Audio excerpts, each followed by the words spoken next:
బ్రహ్మానందం పరమసుఖదం కేవలం జ్ఞానమూర్తిం ద్వంద్వాతీతం గగన సదృశం తత్వమస్యాదిలక్ష్యం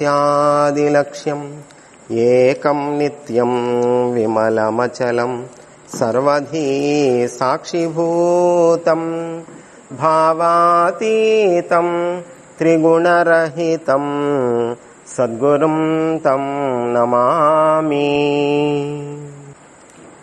శ్రీ గణేశాయ నమః. శ్రీ సరస్వత్యై నమః. శ్రీ గురుభ్యో నమః. గురుదేవుల యొక్క పరమ కరుణ పొందితే వారి యొక్క అవ్యాజ అపార కరుణకు పాత్రుడైన భక్తుడు సకల అనర్థాలకు మూలమైనటువంటి కారణమైనటువంటి అజ్ఞానము నుండి విడబడతాడు, అఖండ జ్ఞానం పొందుతాడు, సకల అభీష్టాలన్నీ పొందుతాడు.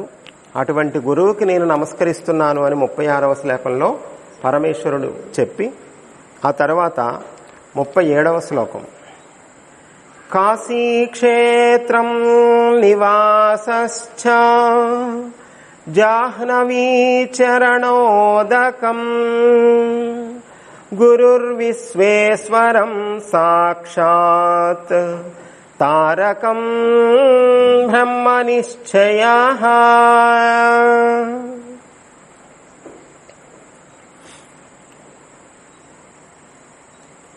గురుదేవుడు సాక్షాత్తు ఈశ్వరుడు అనే విషయాన్ని సంపూర్ణ సాదృశ్యంతో చెప్తున్నారు. శిష్యుని యొక్క జీవితము సర్వము గురుదేవుడి యొక్క సన్నిధానముననే పూర్తి అగుచున్నది అనే విషయాన్ని తేటతెల్లం చేస్తూ ఉన్నారు.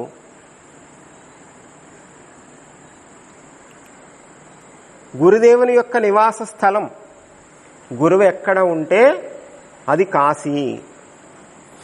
కాశీక్షేత్రం నివాసశ్చ జాహ్నవీ చరణోదకం గురుర్విశ్వేశ్వరం సాక్షాత్ తారకం బ్రహ్మ నిశ్చయః. గురుదేవులు ఎక్కడ ఉంటే అది కాశీ. గురుదేవుడి యొక్క పాద తీర్థము సేవిస్తే అది గంగా తీర్థం, గంగా జలం. గురుదేవుడే ప్రత్యక్షముగా కాశీలో నివసిస్తున్నటువంటి విశ్వేశ్వరుడయ్యా. సాక్షాత్తు కాశీ విశ్వేశ్వరుడు గురువే. గురువుని కాశీ విశ్వేశ్వరులాగా అంటే భగవంతుడితో సమానంగా భావించాలి. గురుదేవుని దగ్గర వారు బోధించేటువంటి జ్ఞానబోధ శ్రవణం చేయాలి, మననం చేయాలి. శ్రవణ మననాదులు చేసి నిశ్చయముగా కలిగిన బ్రహ్మజ్ఞానము విశ్వేశ్వరుడు ఉపదేశించేటువంటి ప్రణవ తారకం. ఆయన నివాసం గురుదేవులు ఎక్కడుంటే అదే కాశీ. ఆయన పాదజలమే గంగా. ఆయన సాక్షాత్తు కాశీలో ఉన్న విశ్వేశ్వరుడే. ఆయన యొక్క బోధలు శ్రవణం చేయాలి, మననం చేయాలి. ఊరికే మననం శ్రవణం చేసి మర్చిపోతారు గనక వంట పట్టించుకోరు చాలామంది. శ్రవణంతో పాటు మననం కూడా చేయాలి. గురువు బోధించినటువంటి బ్రహ్మజ్ఞానం ఏదైతే ఉన్నదో అది సాక్షాత్తు విశ్వేశ్వరుడు ఉపదేశించినటువంటి ప్రణవతారకమే. ప్రణవతారకం. కాశీలో మరణించినటువంటి వారికి ముక్తి అని చెబుతూ ఉంటారు కదా. ఎందుచేత? కాశీలో మరణించినటువంటి వారందరికీ శివుడు తారక మంత్రోపదేశం చేస్తాడట, ప్రణవతారకాన్ని ఉపదేశిస్తాడట. అందుకని కాశీలో మరణించాలి అనుకుంటారు చాలామంది. అయితే అది భౌతికంగా కేవలం కాశీ అనే ఒక పట్టణము, ఒక ప్రదేశానికే పరిమితం కాకుండా గురువు ఎక్కడుంటే అదే కాశీ అనుకుంటే, గురువు ఎక్కడ ఉంటే అక్కడ ఆయన పాదజలమే గంగా అనుకుంటే,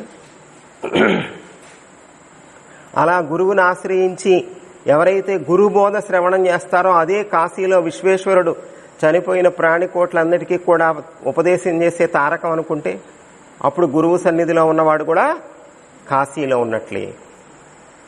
గురు చరణోదకం రోజు తాగి శిరస్సును ధరించేవాడు ప్రతిరోజు గంగాజలం తీర్థంగా తీసుకుంటున్నట్లే, గంగా స్నాన ఫలం లభించినట్లే, సాక్షాత్తు పరమేశ్వరుని చేత ప్రణవతారకము ఉపదేశముగా గ్రహించినట్టే గురుబోధ వినేవాడు.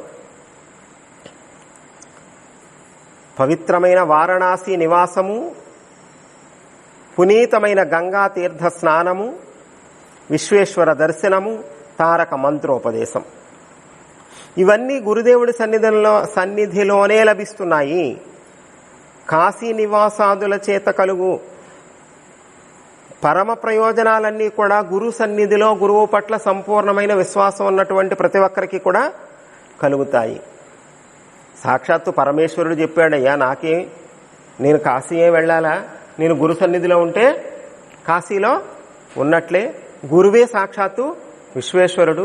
ఆయన పాదాలు కడిగిన జలం రోజు ఆయన పాదాలు కడిగి నేను ఆ జలం తీసుకుంటాను, అదే నాకు గంగ. ఆయన బోధయే నాకు ప్రణవతారకము. ఇంకా నేను వేరే భౌతికంగా ఏ కాశీనో ఎందుకు వెళ్ళాలి, నా గురు సన్నిధిని మించిన కాశీ ఏమున్నది తంతుకుళ్ళాగా. పోనీ ఈ మాట వాళ్ళో వీళ్ళో చెబితే నమ్మకూడదు. కాశీ వెళ్ళకుండా అందరినీ తన దగ్గర కూర్చోబెట్టుకుంటాను కానీ గురువు గారు ఆ మాట చెప్పారండి, అంతా బొంకుతున్నారు గురువు గారు. ఎవరు చెప్తున్నారు ఆ మాట? సాక్షాత్తు పరమేశ్వరుడు చెబుతూ ఉన్నాడు గురువు యొక్క గొప్పతనాన్ని. పురాణాలలో శివుడు మరణకాలమున సకల జీవులకు ప్రణవతారకం ఉపదేశిస్తున్నాడని మాత్రం ఉన్నది, దాని చేత ముక్తులవుతారని. భౌతికంగా చూసినప్పుడు వెనకటి రోజులలో కాశీ అనేటువంటి ఆ పుణ్యధరిత్రిలో వైరాగ్యులై, జ్ఞానులై, తపస్సులై, సాధకులై, మహర్షులైనటువంటి వాళ్ళందరూ కూడా నివసించేటువంటి భూమి పూర్వకాలం కాశీ. అందుచేత కాశీ వెళితే అక్కడ నివసిస్తే అక్కడ మరణిస్తే ముక్తి అని ఎందుకన్నారు అంటే, ఇక జీవితం అంతా అక్కడే బ్రతికినప్పుడు అంతమంది మహాత్ములు ఉంటారు, అంతమంది సేవ చేస్తావు, అంతమంది ఉపదేశం వింటావు, అంతమంది జ్ఞానబోధ లభిస్తుంది, అంతమంది పాదసేవ దొరుకుతుంది కనుక అలాంటి వాళ్ళందరూ ఉన్న చోట నువ్వు వెళ్ళి బ్రతికి ఇంకా అక్కడే నువ్వు చచ్చిపోతే ఇక మోక్షంగాకేం వస్తుంది అని దాని అర్థం. ఇప్పుడు ఎవరున్నారు? వ్యాపారస్తులు, కొట్లు, హోటల్స్, రూములు, సత్రాలు, వ్యాపారవేత్తలు అందరూ ఉన్నారు అక్కడ. ఇంకా దొంగలైతే చెప్పక్కర్లేదు, దోచుకునేవాళ్ళు, నిలువు దోపిడీ. అందుకని వెనకటి రోజులలో పుణ్యక్షేత్రాలంటే అంత గొప్పవి.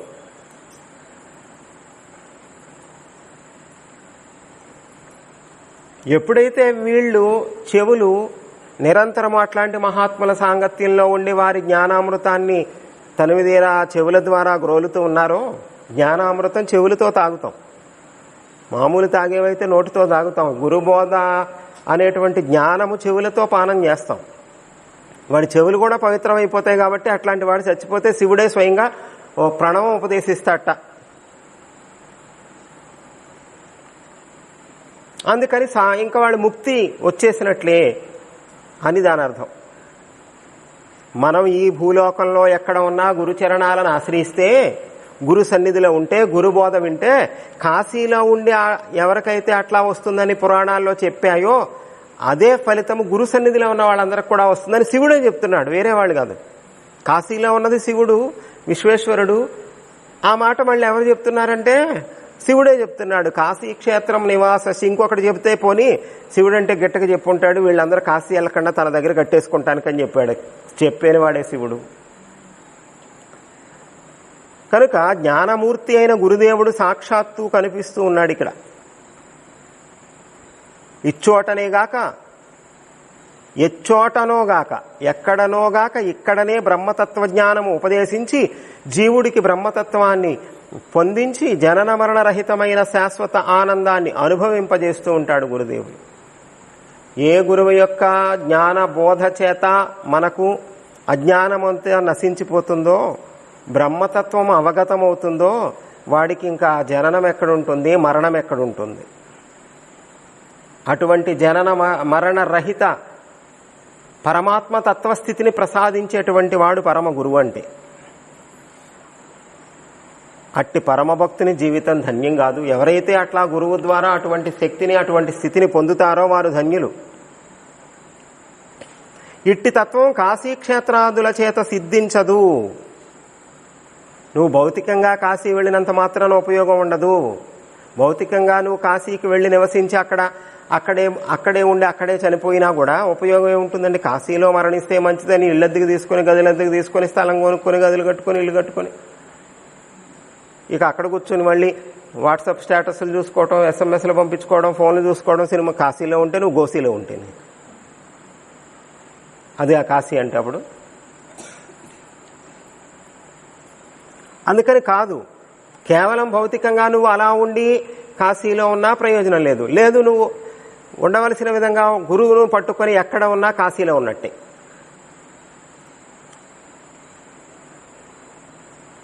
ఈ ప్రకారం గురుదేవుడి అఖండ విజ్ఞాన మహిమను ప్రత్యక్షముగా తెలుసుకో. భౌతికంగా కాశీలో ఉన్నా మనకు ఆ విధమైనటువంటి పరతత్వం లేకపోతే, గురుబోధ లేకపోతే, గురుసేవ లేకపోతే, గురువు సాంగత్యం లేకపోతే, గురుబోధ శ్రవణ మననాదులు లేకపోతే భౌతికంగా వెళ్లి కాశీలో నివసించినా ఎక్కడ నివసించినా ఒకటి. భావం లేకపోతే గంగలో మునిగినా ఊర చెరువులో మునిగినట్టే, భావంతో మునిగితే ఊర చెరువులో కూడా గంగలో మునిగినట్టే. కనుక ఇంతవరకు సూక్ష్మంగా గురు శుశ్రూష విధానం చెప్పారు, వాని ప్రయోజనం కూడా నిరూపించారు. వేదాంత శాస్త్రంలో గురు శుశ్రూష అనేటువంటిది 4 రకాలుగా ఉంటుంది. ఏ గురువు యొక్క సన్నిధి కాశీ అంటున్నారో, ఏ గురువు సాక్షాత్తు విశ్వేశ్వరుడు అంటున్నారో, ఏ గురుబోధ సాక్షాత్తు ప్రణవతారక ఉపదేశం అంటున్నారో, ఏ గురు పాదోదకము గంగాజలముతో సమానము అంటున్నారో, అలాంటి గురు సన్నిధిలో ఉంటే మోక్షం సిద్ధిస్తుందని చెబుతున్నారో, మరి అలాంటి గురువుకి శుశ్రూష చేయొద్దా? సేవ చేయొద్దా? గురు శుశ్రూష చేయాలట. ఎట్లా చేయాలి?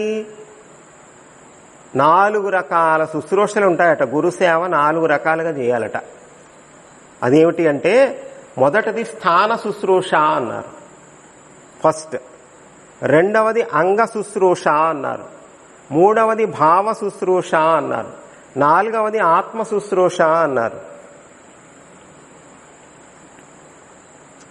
ఈ 4 రకాలుగా నువ్వు ఏమండి గురుబోధతో నీకు జన్మ లేకుండా పోతా ఉంటే, ఏ గురుబోధ శ్రవణం చేయడం ద్వారా నీకు జనన మరణ చక్రం విచ్ఛిన్నమైపోతుందో, ఏ గురువు యొక్క జ్ఞాన బోధామృతము చెవిలో నుంచి చెవిని సోకి మన హృదయంలో ప్రవేశించి మన అంతరంగాలలో ఉన్నటువంటి వాటినన్నింటినీ కూడా శుద్ధి చేస్తుందో, మరలా చావు పుట్టుకలు లేనటువంటి ఆత్మస్థితిని ప్రసాదిస్తుందో, అట్లాంటి గురుబోధ వింటే సరిపోయింది, సేవ చేయవా? అందుకని మొదట చెప్పారు, గురువు దగ్గరికి వెళ్లేటప్పుడే సమిధులు పట్టుకొని వెళ్లేవారట. గురువు యొక్క బోధ కావాలి అని కోరుకునేవాడు, ఉపదేశం కావాలని కోరుకునేవాడు బ్రహ్మనిష్ఠుడైనటువంటి గురువును, శ్రోత్రియుడైన గురువు దగ్గరికి వెళుతూ సమిధులు పెట్టుకొని వెళ్లేవారట. సమిధులు పట్టుకొని ఎందుకు వెళ్ళడం అండి? సమిధులు అంటే హోమంలో వేసేవి, పొల్లలు అనకూడదు. మనకు వేసేటప్పుడు పొల్లలు అంటారు ఆఖరణ, అందుకని పొల్లలు అనకూడదు, సమిధులు అనాలి. సమిధులు పట్టుకొని వెళ్ళాలట. గురువు గారి దర్శనానికి వెళుతూనే సమిధులు పట్టుకొని వెళ్ళడం ఏమిటండి అంటే, గురువు గారు రోజు యజ్ఞం చేస్తారు. గురువులు ఋషులు రోజు అగ్నిహోత్రం చేస్తారు. కనుక రోజు నిత్యావసరం ఏంటి వాళ్ళకి? అవి తీసుకుని వెళ్ళాలని. నువ్వు ఏ గురువు నుండి మేలు పొందాలనుకుంటున్నావో, ఏ గురువు నుండి జ్ఞానం పొందుతున్నావో, ఆ గురువుకి ఏం కావాలో కనిపెట్టుకుని నువ్వు అందించాలయా. అది నీ ధర్మం అది. కనుక స్థాన శుశ్రూష, అంగ శుశ్రూష, భావ శుశ్రూష, ఆత్మ శుశ్రూష. స్థాన శుశ్రూష అంటే ఏమిటి? గురువు గారు ఎక్కడ నివసిస్తున్నారో ఆ స్థానము, ఆ ఆశ్రమము, వారి నివాసం, వారు ఉండేటువంటి గృహారామములు నువ్వు శుభ్రం చేయాలి, నువ్వు ఊడ్చాలి, నువ్వు నీళ్లు చల్లాలి, ముగ్గు పెట్టాలి. ఏది అవసరమో అక్కడ స్థానం, ఆయన నివసించేటువంటి ప్రదేశాన్ని, గురువు గారు ఉండే ప్రదేశాన్ని గురు భక్తులైన వాళ్ళు, శిష్యులైన వాళ్లే అందరూ శుభ్రం చేయాలన్నమాట. అందుకని మన వాళ్ళు వెళ్ళిపోయారని వాళ్ళు ఇది చెప్తున్నట్టున్నారు. ఊడిసేవాళ్ళు లేరు. నువ్వు రోజుకొకళ్ళు ఊడవాలి, మరి స్థాన శుశ్రూష చేయాలి.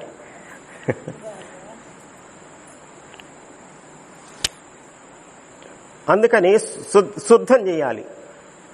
మనం రోజు ఎక్కడికి వెళ్ళి ఎక్కడ నుండి జ్ఞానం పొందుతున్నామో, మనం ఎక్కడ నుండి జ్ఞానం పొందితే అదే మన గురుస్థానం. అదే మన గురుస్థానం. ఆ గురుస్థానం అక్కడ ప్రత్యక్షంగా భౌతికంగా గురువు ఉన్నా లేకపోయినా మనము అక్కడనే గురువు ఉన్నాడన్న భావనతోనే కదా ఒక మందిరం, ఒక పటం పెట్టుకుని ఒక విగ్రహం స్థాపించుకున్నామంటే ప్రత్యక్షంగా గురువు లేకపోయినా అక్కడ ఆయన ఉన్నాడన్న భావనతో, గురువు అన్న పూనికతోనే కదా మనం. కనుక ఆయన ఉండే స్థానం భౌతికంగా అయినా, ఇప్పుడు ఇట్లా మన ఆశ్రమం అయినా సరే, భద్రముగా నిరీక్షించుచుండటయే కాదు,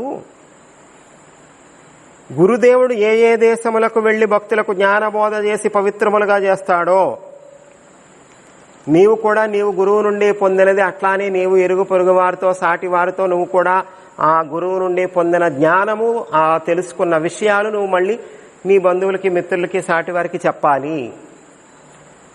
గురు స్థాన శుశ్రూష అంటే ఒక రకంగా ఏమిటి, ఎక్కడైతే గురుస్థానం అనుకుంటున్నామో, ఎక్కడి నుంచి జ్ఞానం పొందుతున్నామో, ఎవరి వలన మనం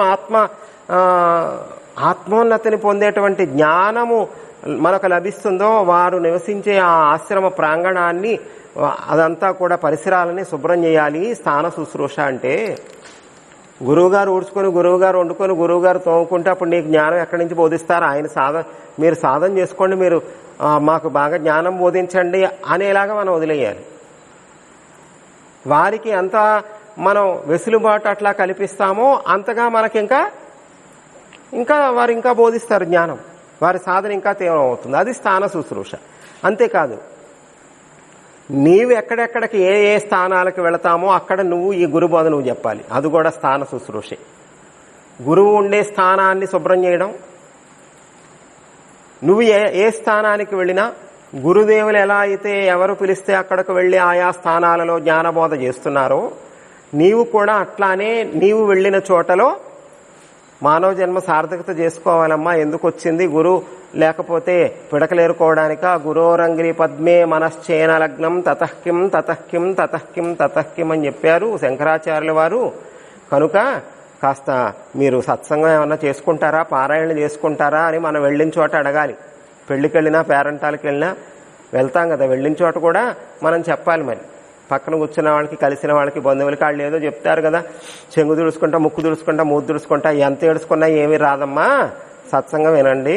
కొడుకులు అన్నాక అలాగే ఉంటారు, కోడళ్ళు అన్నాక అలాగే ఉంటారు, బంధువులు మిత్రులు అన్నాక అలాగే ఉంటారు, బతుకన్నాక అలాగే ఉంటుంది. కష్టాలు వస్తాయి, నష్టాలు వస్తాయి. ఏడ్చినంత మాత్రాన ఆర్చేవాళ్ళు లేరు, తీర్చేవాళ్ళు లేరు. వాళ్ళతో చెప్పుకున్న, వీళ్ళతో చెప్పుకున్న పలచనవటమే తప్ప మరి ఏం ఉండదు. ఇదిగో నెంబర్ ఇవ్వు, డబ్బులేం కట్టక్కర్లేదు, ఫ్రీనే, సత్సంగం విని రోజు అని చెప్పాలి. అది స్థాన శుశ్రూష.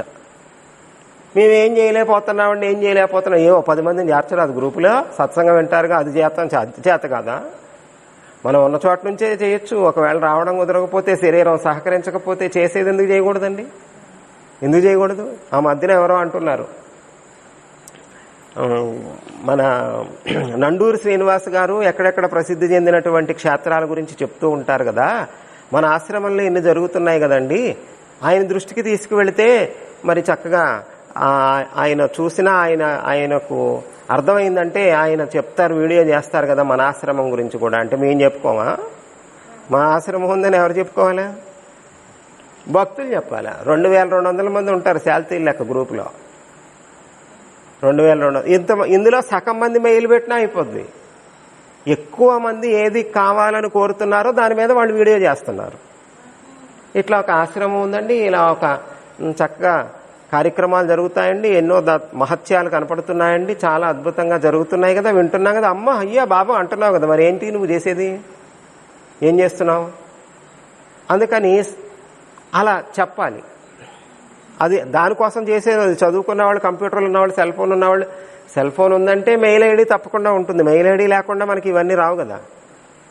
మెయిల్ ఐడి క్రియేట్ చేస్తారు ఫోన్ తీసుకున్నప్పుడు. ఆ మెయిల్లో నుంచి నండూరి శ్రీనివాస్ గారి మెయిల్కి మన ఆశ్రమం, ఇక్కడ ఆశ్రమం ఉంది, మీరు ఒకసారి దర్శించి ఇక్కడ బోల్డ్ మహత్యాలు జరుగుతున్నాయి కనుక మీరు ఒక వీడియో చేయండి అని వారి దృష్టికి తీసుకెళ్ళటమే, అంతే.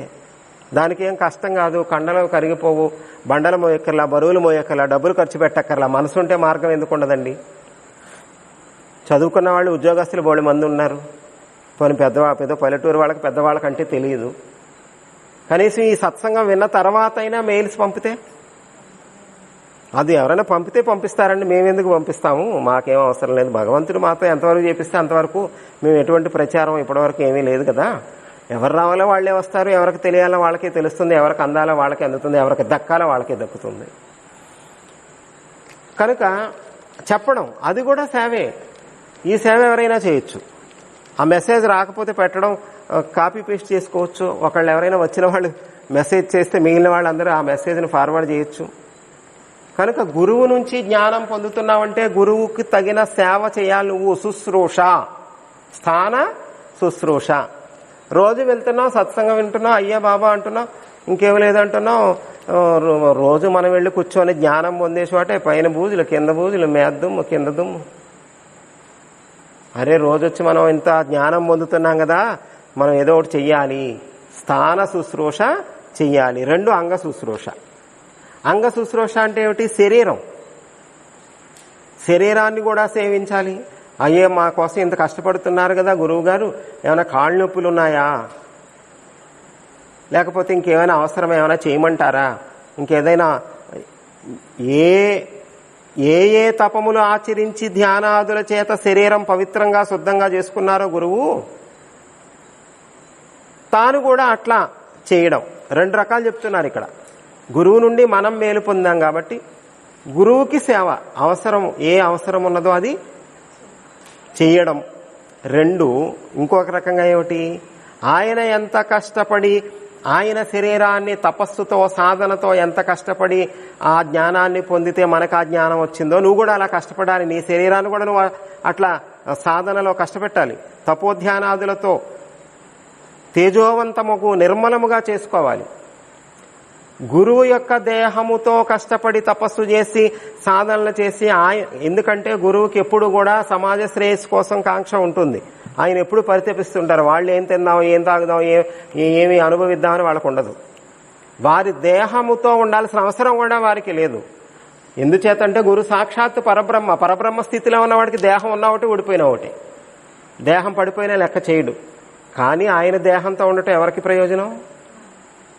ఆయన దేహదారి లేకపోతే మనం ఒక మాట అడగటానికి లేదు, చెప్పటానికి లేదు, వినడానికి లేదు.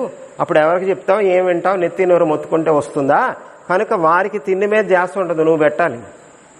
వారికి ఏదో మంచినీళ్ళు తాగటం మర్చిపోతారు, గుర్తుండదు. సమయానికి మంచినీళ్ళు ఇవ్వాలి. ఒకవేళ ఎటువంటి పరిస్థితుల్లోనైనా మందు వేసుకోవాల్సి వస్తుందేమో, మందు వేసుకునే గుర్తు కూడా ఉండదు, నువ్వు చేయాలి సేవ. అది అంగ శుశ్రూష. అంటే వారి దేహానికి ఏమవసరమో కనిపెట్టి నీవు సేవ చేయాలి. ఆయన దేహంతో కదా సాధన చేసి జ్ఞానం సంపాదించి నీకు బోధిస్తున్నది. మరి వారి దేహాన్ని నువ్వు కాపాడవా? అది ఒక కోణం. 2వ కోణంలో ఏం చెప్తున్నారు?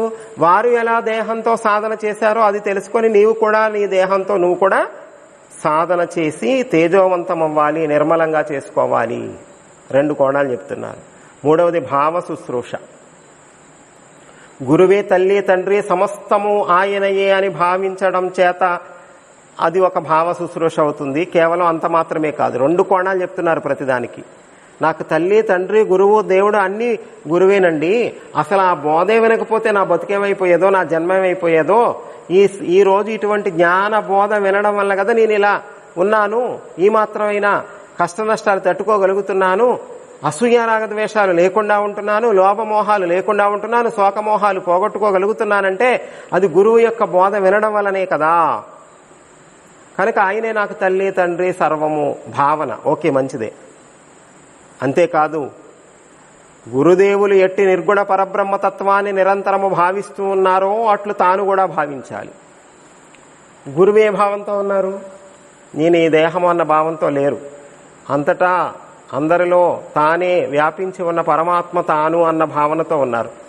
అలానే ఆ భావాన్ని కూడా నీవు డెవలప్ చేసుకోవడం, అభివృద్ధి పరుచుకోవడం భావ శుశ్రూష అన్నారు. 2 కోణాల్లో చెప్తున్నారు. ఆత్మ శుశ్రూష.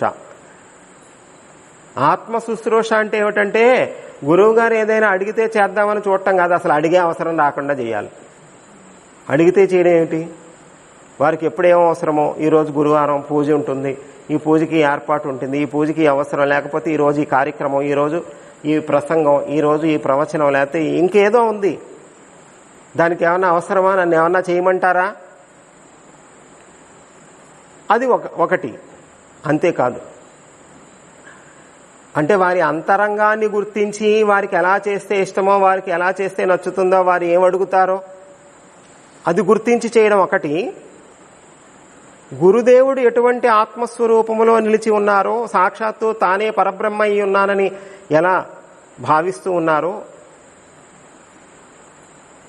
మనం కూడా సర్వదా సర్వాత్మ భావముతో పరబ్రహ్మ స్వరూపుడై ఉండడానికి ప్రయత్నము చేయాలి. మనము కూడా ఆ పరమాత్మ స్థితిగతులమే అన్నట్లుగా పరమాత్మయే మన రూపంలో కూడా ఉన్నది కదా అని భావన చేయాలి.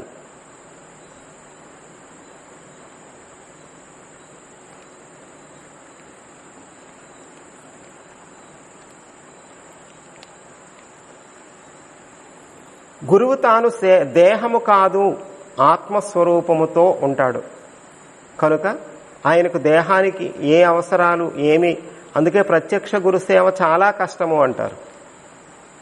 ఎందుచేత అంటే ఆయన ఒక పట్టాన నోరు తెరిచి అడగకపోయినా మనమే సమయానికి తగినటువంటి విధంగా గుర్తించి చేసుకుపోగలగాలి. రెండు, తాను ఆత్మస్వరూపంలో నిలిచి ఉన్నాడు గురువు. అటువంటి ఆత్మస్వరూపలమే మనమునను కూడా తెలుసుకొని ఆ విధంగా సాధన కొనసాగించడం ఆత్మ శుశ్రూష అవుతుంది. కనుక మొత్తం మీద గురు సేవ ఎన్ని విధాలుగా చేయాలి? గురు శుశ్రూష 4 విధాలుగా చెయ్యాలి. స్థాన శుశ్రూష, అంగ శుశ్రూష, భావ శుశ్రూష, ఆత్మ శుశ్రూష. అప్పుడు మనం గురువుకు కృతజ్ఞత చెప్పుకున్న వాళ్ళం అవుతాము. ఓం పూర్ణమదః పూర్ణమిదం పూర్ణాత్ పూర్ణముదచ్యతే పూర్ణస్య పూర్ణమాదాయ పూర్ణమేవావశిష్యతే. ఓం శాంతి శాంతి శాంతి.